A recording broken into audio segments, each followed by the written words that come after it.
Oh, wow! Iba ang jacket ko ngayon. So hi, I am back studying. So I took a 4-day break.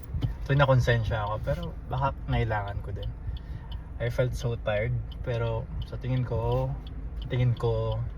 sana yun na yung last break na gagawin ko, na yung pinakamabing break. So I still take a break, siguro hours na lang or ganun, half day siguro, pero hindi na ganun kahaba. I need to practice na yun, maging consistent, maging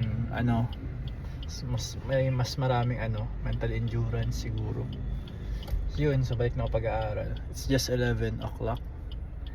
Ano pa ba? I'm glad that I'm back sa pag-aaral. Kinailangan ko yun, breaks sa sometimes, kaya hindi sometimes, palagi minsan kailangan talaga. Yun naman lang, ulit na ako. Bye bye.